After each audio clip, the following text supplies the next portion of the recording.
Okay, we'll go ahead and get the meeting to order. Again, I apologize for my tardiness. I was a work crisis this morning, but we'll get through it.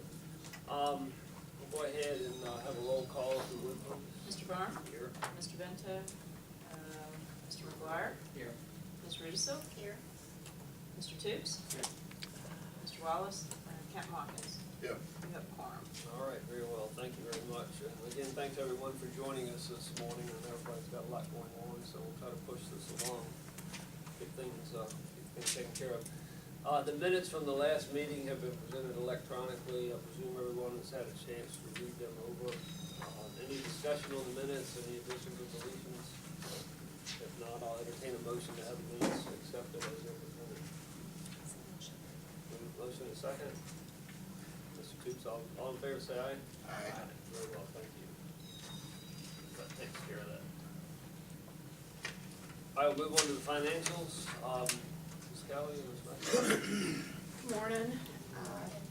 Just quickly, we show on the first page of the statement of net position, we show a fund balance of $1.5 million. That does not reflect the purchase of the property, which was $409,000. So next month that'll decrease. And next month. The property was $409,000, wasn't it? That's right. I thought you said $109,000. No, 409. Thank you. Yeah, that would be. We're close. The second page will have the second property on there next month to reflect the purchase. And the cash balance is $1.3 million. Okay, pretty straightforward. Any questions on the financials? All right, then, well, I'll entertain the motion to have the financial report accepted as presented. So moved. Captain Watkins, second. Mr. Toops. Okay, we're all in favor, say aye. Okay, great, thank you. So that takes care of the major businesses. Going back to the Bain Brothers property, I understand that the closing is all gone through. And Jeff, you have anything to tell us on that besides?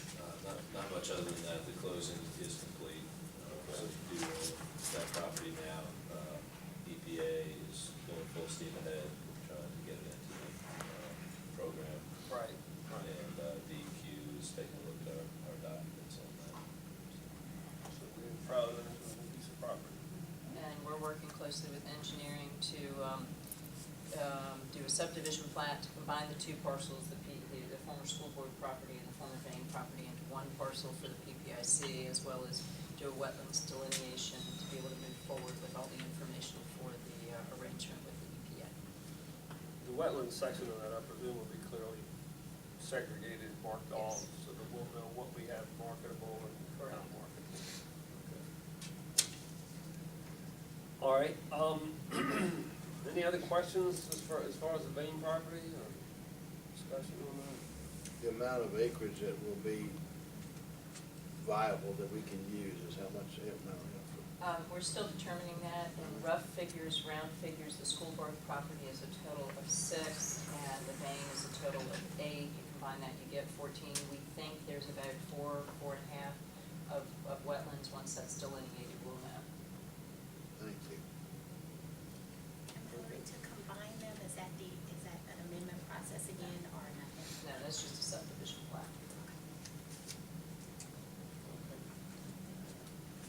Very well. Nothing further on that. All right, well, that pretty much takes care of the old business. One housekeeping matter, and Mallory, I'll turn this over to you as far as our assistant secretary. We're going to make a switch on that, which requires a vote of the commission, so I'll let you. Sure. Go This is a letter addressed to your chairman, Dear Ned. It has been my pleasure to serve as assistant secretary to both the PPIC and EDA for the last several months. Now that the Economic Development Department is fully staffed, these roles can be spread among the department's manpower. Therefore, I'm resigning as assistant secretary to the PPIC effective immediately. Sincerely yours, Stephanie Franks. Okay, very well. And again, this is more of a housekeeping, shifting around of staff. It's not a matter of personnel or issues that we have here. So, and so make sure that's clear to everyone. And with that, we do, need a vote on that, is that correct? We actually, you have Got a resolution, resolution. I'm glad to read it if you will, then want to receive it first and second. Okay. Resolution, whereas the position of Assistant Secretary of the Portsmouth Port and Industrial Commission is vacant, and whereas the Portsmouth Port and Industrial Commission desires to appoint Robert Moore to the position of Assistant Secretary. Now therefore, it is hereby resolved that Robert Moore is appointed to the position of Assistant Secretary of the Portsmouth Port and Industrial Commission. Okay, very well. And Robert, welcome. Thank you. We We need a first and a second. okay, so we do have to vote. Okay. I've been wondering about that. All right, so, okay, second on that. Yeah, Watkins, very well, thank you. All right, and we need a roll call vote? Sure. Mr. Barr? Yes. Mr. McGuire? Yes. Ms. Russo? Mr. Toops? Yes. Ms. Watkins? Yes. Resolution passed. Very well, now I can welcome you. That's great. Official, thank you. Thank you. And we obviously met you last month, but certainly looking forward to working with you. We don't have a whole lot going on in here right now, but we're looking forward to great things. I know you're a great man. Why don't you give us a little background, where you came from and what you've been doing? Well, I have been in municipal government for economic development now for just about 12 years. Started off in planning at the city of Suffolk. I was there, I was a planner for about 5, almost 6 years. Then I was actually in Portsmouth for a little over a year as the community development coordinator with the Housing Authority. I worked actually with Jeff Miller while I was there. And then for the last 5 years, I've been in economic development with the city of Chesapeake. So I saw an opportunity to come to Portsmouth. I have family in Portsmouth. I'm a Hampton Roads native. So the opportunity to continue to give back to the Hampton Roads region was a great opportunity for me, and so I accepted. Thank you, Rob. Very well, thank you very much. Okay, good. I guess at this point, we're waiting on Mr. Sweat still to come in, so. Yes, Brian Sweats with the planning department is going to give an overview of the comp plan. We had a conflict this morning and we'll be along in a few more minutes. Bob may want to share a couple of remarks, but I suspect he'll be here in the next 5 or 10 minutes if we want to refresh our coffee or. Yeah, it's probably a good idea. I was gonna just make one comment on a different topic, and I don't know if you want to have a future discussion on this, but on what happened at the Hampton Roads Transportation Planning Organization last week. I don't know if you were tracking that whole thing with the third crossing, the Hampton Roads crossing, and there was a lot of activity going on that project for a while. So I don't know if you were interested in getting more information as to how that sort of ended up, where it ended up. I would certainly like to know as to what has happened with the third crossing. I mean, I feel like it's been a topic for quite some time. Well, let me give you sort of a short version of it. You know, the VDOT and the Hampton Roads Transportation Planning Organization localities have been involved in what they call a supplemental environmental impact statement, where they're reviewing a previously performed EIS. And as they broke that down, they had 4 basic alternatives, and if you've read the articles in the paper, you'll see the alternatives A, B, C, and D. And bottom line, alternative A was basically the Hampton Roads Bridge Tunnel expansion. Alternative B, and just so you know, that's the one that the city of Portsmouth was most opposed to, was to take the 564 extension that they were building in Norfolk that comes up between the port and the Navy property there off of Hampton Boulevard, run that 564 extension right out to the Craney Island landfill where they're going to be building the port, and then turning that and running along the eastward edge of Craney Island across the Navy property at the fuel depot, across the city landfill, kind of cutting by the Coast Guard property, ultimately tying in at 164, and then running all that traffic down 164 with no improvements at the 664 interchange. So we thought that was basically a moving of the congestion from Norfolk over to Portsmouth. Really no advantage here. We just take all the traffic, and we were quite concerned with that concept, and quite frankly with the fact that the interchange would not get improved at 664. So you'd have all that traffic, all that truck traffic rolling in there, because that would be handling the doubling of the capacity of the VIG terminal, would be handling all that Craney Island future port traffic, and all the stuff that's coming out of NIT. And that's really what was driving a lot of that project, was moving the NIT traffic westward through Portsmouth. So that was alternative B. They had an alternative C everybody pretty much hated, so we'll just kind of skip over alternative C. And D was like every alternative they had out there. So if you looked at alternative D, you had the 564 all the way across to 664, interchanging at the bridge. You had the what they call the 164 connector, which is what we have always called the Craney Island connector. That's the same piece I was describing. The 164 piece. You had 664 widening that would go all the way from Bowers Hill up through Newport News, all the way up to where it would interchange at 64 by the Coliseum up there. You would have the Hampton Roads Bridge Tunnel project, including 64 improvements, would run all the way down to where 664 interchanges. So you had a pretty big loop of there, and there was a transit component to that. So D was sort of like the everything but the kitchen sink, so to speak. That was like the larger project. And going through most of the process, everybody was pretty much in line with let's pick alternative D as a concept, and then we'll do what they call the hybrid. You may have read in the paper, Newport News put in a hybrid concept, Norfolk put in a hybrid concept. The idea being pick and choose segments that would best serve you as you went, as you could afford them. But with the idea that whole alternative D was what your ultimate development goal would be over the next 40 or 50 years.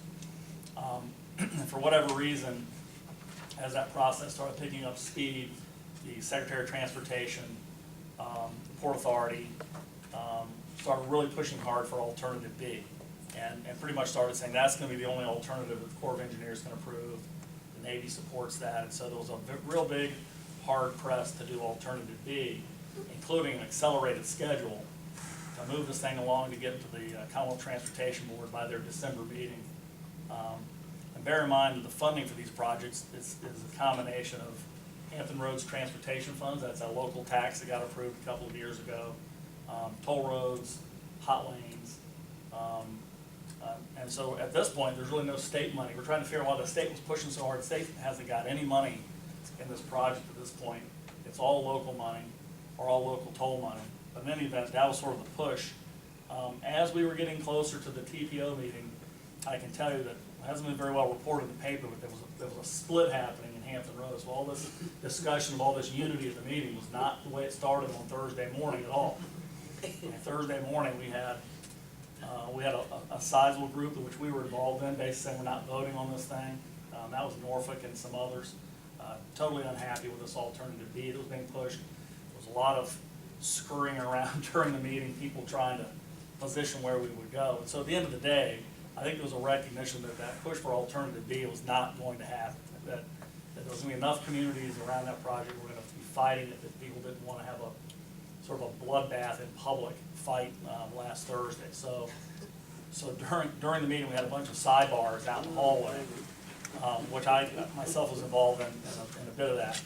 And ultimately, what was agreed to was to take alternative A, in fact, which was the Hampton Roads Bridge Tunnel piece, and then to take $7 million of HRTF funds, which goes through the HRTAC, the Hampton Roads Transportation Accountability Commission.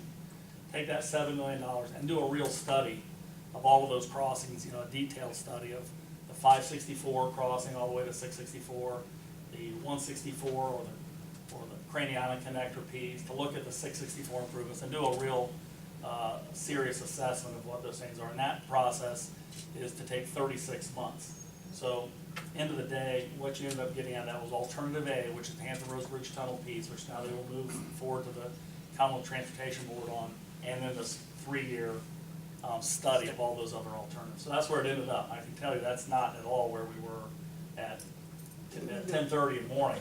That's where we ended up by noon. So that had unanimous support. I think everybody felt pretty good about that. That we would at least get the Hampton Roads Bridge Tunnel, which everybody's agreed is the region's most congested road that needs attention, and allows time to do real analysis of these other alternatives instead of being sort of browbeaten into something you may or may not want, or something that may or may not be complete, or may not be able to get permitted. I think one of the issues we were raising on that alternative that had the 164 connector is how difficult it's going to be to get past the Navy property with what they've got going on with their fuel farm. The cost of going through the city's landfill, what that would mean to us and the city's position would be. And then, the issues with Coast Guard, how high this thing would have to be to clear everything.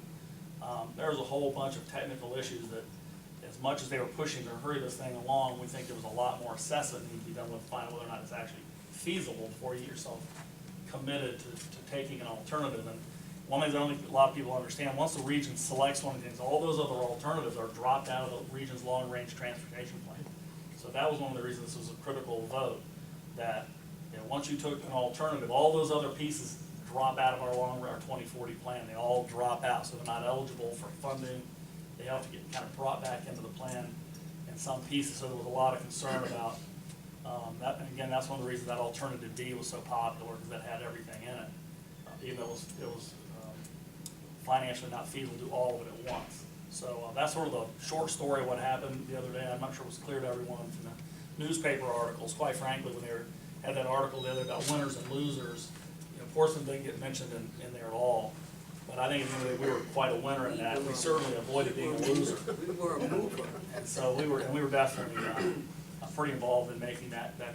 I have to say that the mayor had a group he was forming to sort of block this run at us, and he became pretty critical of the city of Norfolk's mayor as well. They were pretty big movers in that process towards the end. So at the end of the day, I think we came out of this thing really well. I think that alternative A is good. I think doing the study is even better. We are now working with the localities to try to take a leadership role in the study getting done, so we don't get something directed back at us where we don't have any control over how the study gets done.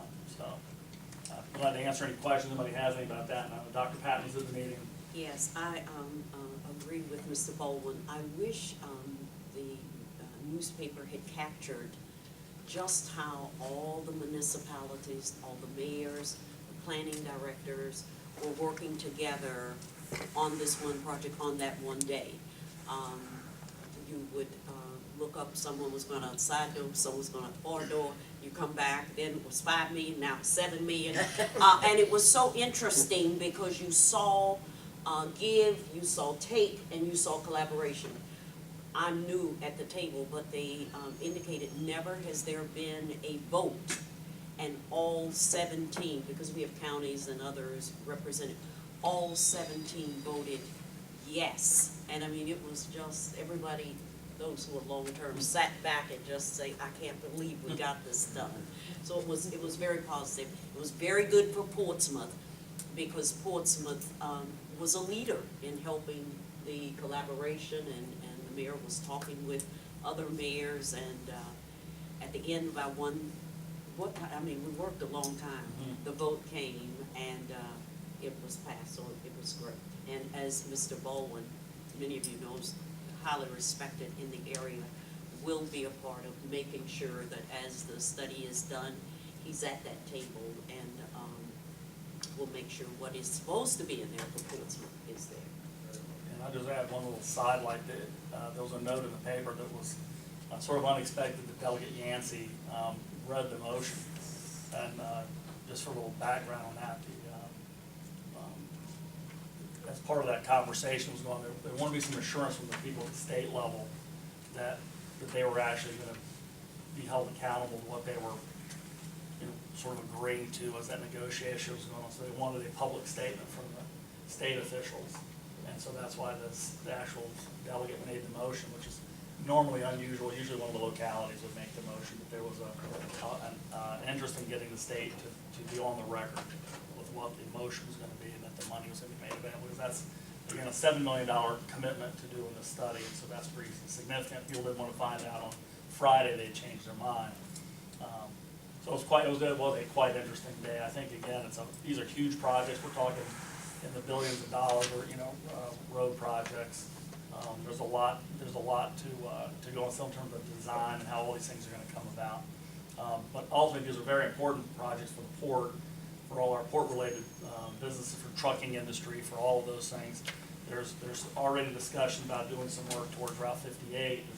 As you know, there's some discussion on Route 460. So there's, again, a lot of activity. And the reason I want to mention here today, because there's a clear focus on supporting the port. We're just trying to keep it in balance with not forgetting everything else as some of these processes that are through. So anyway, I thought it was a good day for us by the end of the day on Thursday. I was a little disappointed that the city wasn't really mentioned in that conversation. Because because the city was kind of central to getting there's a core group around which all those projects were set up, which is Norfolk, Portsmouth, Suffolk, Newport News, and Hampton. And a lot of pushing was going on from around that. The real core in there was ones were demanding that they not be ignored at the table. And so, in the end of the day, I think it all worked out really well for the region, so. And Very we're well. looking at 2040 is when we'll see all of this, might not be pieces, but completion by 2040, which is right at about 24 years from now. Well, thank you, Ms. Baldwin. We look forward to your updates over the next 36 months. I'm sure you keep on top of it, and that's good news for us. I didn't say anything earlier, but Ms. Russell Hell is here. I don't know if you have any further comments with regards to the Port Authority, how this. Well, first of all, that was a great explanation. I appreciate that. Best one I've heard. Yeah, that's the best I've heard.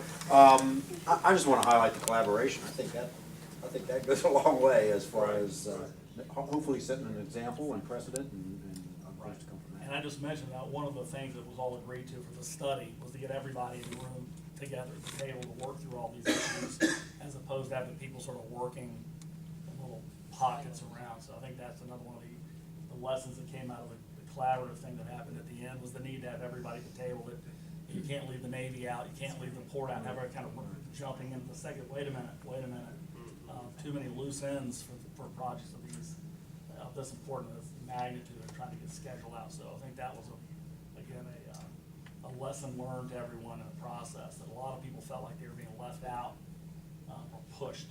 And I think that having this 36-month time to do a study gives everybody a chance to sit down and think through exactly what's in the best interest of the community, what you can afford, how to do it, as opposed to feeling like the process has kind of gotten out of control. I think the general consensus towards the end from a lot of localities was that we lost control of our own process. And I think that really was starting to cause a lot of the issue there at the end.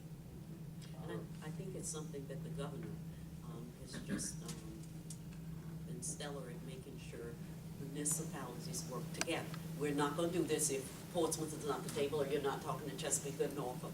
And that's on several things that we have worked on lately, and I think that's just the best The way. governor was very gracious yesterday at the toll relief announcement about the two Kennys, the two mayors were standing there, Kenny And Kenny Norfolk. Mhm. and Kenny Point of Maxwell, attention. about, and he was talking about this project and what can be done. So important. Okay, good.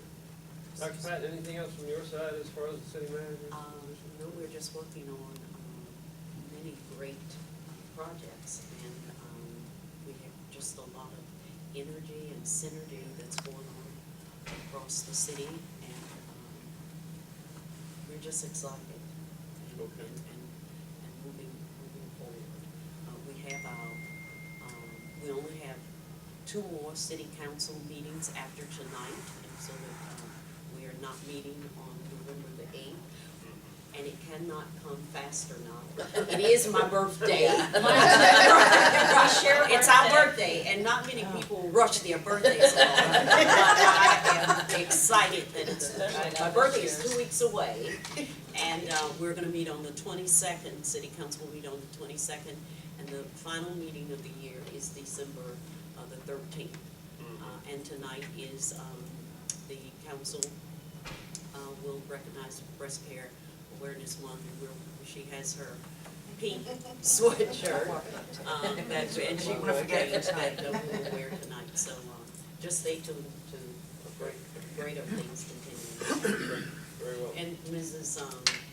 Butler can share the 3 recent projects quickly before Mr.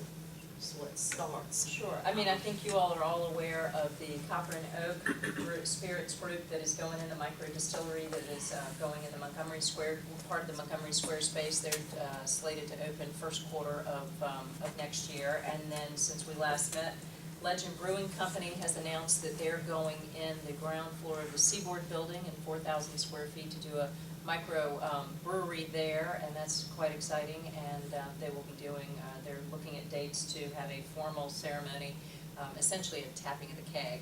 So be on the lookout for that. And then you all are all As the EDA is aware, there may be some activity and changes with the Renaissance Hotel. That hotel has been up for sale for the last several months, and it is now under contract, so the EDA is working with the contract purchaser, because the EDA has relationships with that hotel, but we're encouraged and excited about the contract purchaser, so, still a lot of details and due diligence to work out, but it's encouraging to see that there's interest in that property. Will that change the branding of the hotel, or is it No, change it? they will maintain, they have a relationship with Marriott and will maintain the Renaissance one. Mhm. And then, of course, Interchange, the spec warehouse that's going up on the old Waltney plant is seeing quite a bit of activity. We had multiple prospects, looking at that property, so that's very encouraging. And we hosted the Virginia Economic Development Partnerships team two Tuesdays ago for a familiarization tour through Hampton Roads. We had them for about an hour and started out at that site and took them through the city and then delivered them to VIG for their tour there and had a social later that day. So they were excited and impressed with that new product, and I think the board is as well. So we're looking forward to hopefully having some tenants in there even before the building's finished. Great. Very well. Okay, good. I guess Mr. Sweats is here, or he was, there he is. So, we look forward to your presentation. I guess we're just ready to jump right in. How much time, I'm not pushing the time, I just want to make sure everybody's schedule is good. I will talk as fast as I can. Now, I'm not rushing you. I'm a Yankee, so I appreciate the opportunity to talk fast. Okay. Assuming I can get the projector, I feel like I'm unveiling things here, but And I guess if I'll do a little- Mr. Baldwin wants to do an I'm introduction. going to do a little bit of an introduction. You know, the city is required by the state to have comprehensive plans, as most of you are aware. And I think I mentioned this maybe a year or so ago, we were moving in this direction, but it's the city's, what we call a roadmap for the future. And, historically, they focused a lot on land use. Plans have gotten a lot more involved in years since, but our plan that we're currently using was adopted by City Council back in 2005. And following that time, the city spent a number of years implementing items out of that plan. A number of things have changed. The plan's starting to get a little bit long in the tooth, and so it's time for us to do an update. Been a couple of changes, and Brian will go through some of that as we go through the presentation. We have a requirement to take sea level rise into account with this plan, which was not a requirement before. That's now a requirement. We also have some additional, I mentioned that long-range transportation plan. We were talking about the recent activity on the Hampton Roads crossing. We're required to have our plan be compliant with that long-range plan as well. That's another reason that these things are important to us, because our plan, from a transportation perspective, has to be compliant with what's in that regional long-range plan. So that's important. So we're pretty excited. We've got the consultant on board, and Brian's going to go through all of that. I think we kicked this off back in August. We're still in very, very early stages. We have our first real public open house. We've been doing some other stakeholder type interviews and working with the consultants. First open house is coming up on November the 10th. We were also cognizant of the schedule when we have our November 10th date set up. And with that, Brian Sweats, he's our project manager for this project, and we'll just mention we're looking at an 18 to 24 month time frame from when we started to when we get to the end, assuming we have smooth sailing all the way through. You never know, these processes, they tend to take on a life of their own sometimes. And the last time we did, we scheduled 24 months, it took us 30. We're hoping to stay tighter on the schedule on this one. So with that, this is Brian Sweats, the Planning Department's project manager on the comprehensive plan. thank you, Bob. Thank you all for having us here today to allow us to speak to you about our new comp plan. For those of you who aren't familiar with a comprehensive plan, it serves as somewhat of a roadmap for the future for the city. We're looking 20 to 30 years down the road. And the idea is that we want to get out into the community to speak to people, to speak to groups, to speak to representatives, to find out what is it that you want the city to look like, and then how do we get there. So the most important part of that is getting out and talking to the people, because we can't help craft how to get there if we don't know where it is that we're going. A traditional comprehensive plan looks at topics that are kind of aligned with various city departments. So like if you look in our current comprehensive plan, there's an economic development chapter, there's a schools chapter, there's a parks and rec chapter. This one is going to be a little bit different. Excuse me. We've named this plan Build One Portsmouth, working together, shaping our future. We wanted to have a specific brand, a specific logo, something to make it distinct from the current comprehensive plan so that people can see visually that even though this is an update to our current plan, we're going to be going in slightly different directions. And again, the most important part of that is making sure that we reach out to the community and we include everyone. And that includes people who generally aren't involved in processes like this. So this is why I'm here talking to you today. During the last comprehensive plan, we worked really hard at scheduling public meetings and advertising, getting people out there. But one of the things that we've learned is that you can't expect people to come to us. We need to get out and talk to the people where they are. So, for example, we come to a meeting like this, or we go to civic leagues, we're going to churches. We were at Tuna Fest last weekend. We'll be at River Fest, in a month. Trying to get out where people are so we can talk to them directly and find out what it is that they would like to see in Build One Portsmouth.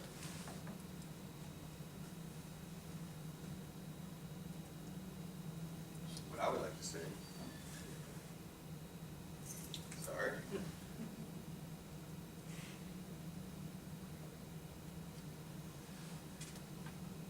Along with the idea that the public outreach is the most important aspect of this plan, who is leading the planning process? Well, that's you all. That's the citizens. This is not designed to be a plan where we tell you what the city should look like. This is where you tell us what you want to happen, and then we try to figure out the best ways of making that happen. This is going to be a 2-year process. As Bob said, we started in August, so we're in about a month, 2.5 right now. Our first public meeting, and by public meeting I mean like an open workshop, and I'll pass around some flyers for it, is coming up on November 10th. We have 2 opportunities. We'll be meeting from 12 to 1:30 at the main TCC campus off Victory Boulevard, and then we'll be meeting from 6:30 to 8 o'clock at Churchill High School. Again, this is done deliberately, multiple meetings, multiple times, multiple locations in the city, places that are easy to get to for people, whether they're taking a bike, whether they're taking the bus, whether they're driving their car. We're trying to set these up so that everyone can come and have a say and have the greatest opportunity to come out and speak.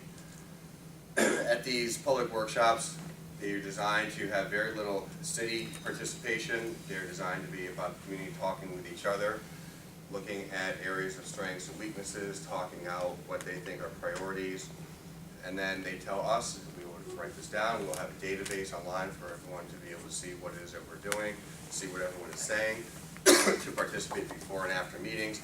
Anything that we can do, again, to increase participation.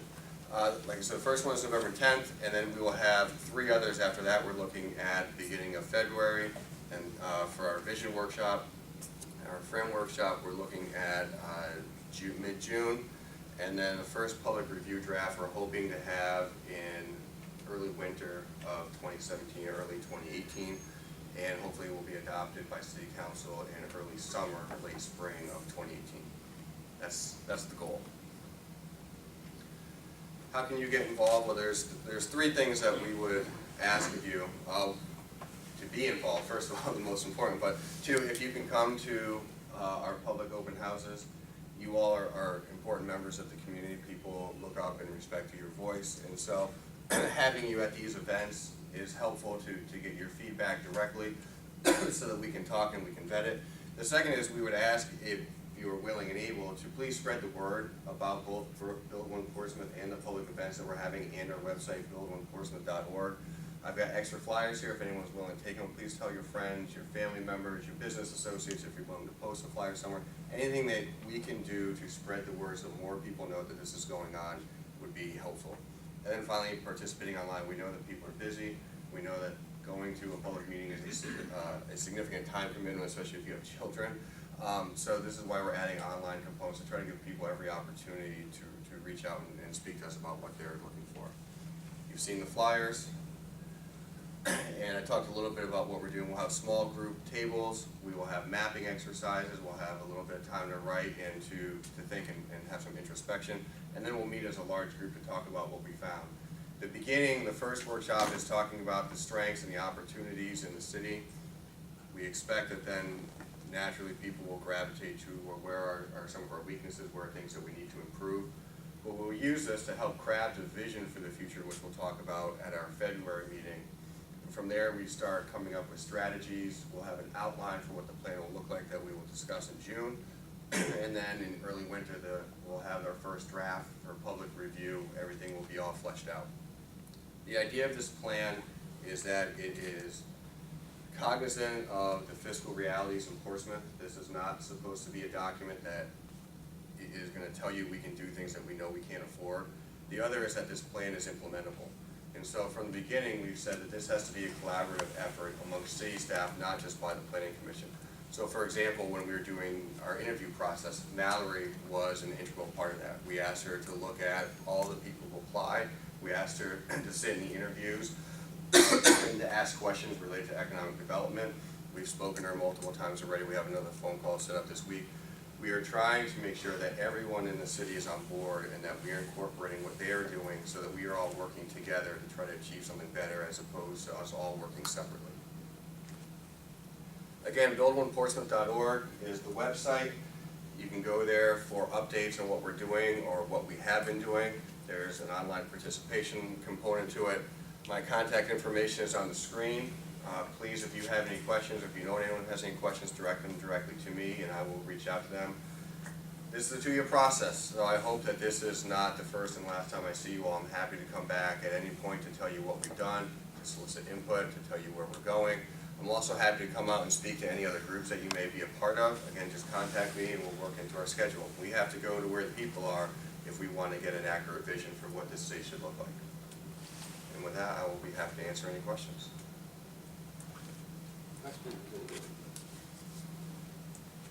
Sharing already. Thank you. Okay, very well. Well, good luck on that, and we certainly are willing to participate any way we can. I think it's a great idea, and let's look forward to updates on that. Thank you. I will leave flyers over here by the door for anyone who wants to take it. Are you taking some of these to like the major employers so to distribute? Yes. Yeah, very quickly to answer that question. We have an outreach team. We have 20 to 25 people who volunteer. We came up with an original group looking for people who had unique and extensive personal, professional relationships throughout the city, and people who spoke for groups who may have been traditionally underrepresented. So we have a representative from schools, so we can get out and talk to kids. We have representatives from the homeless community.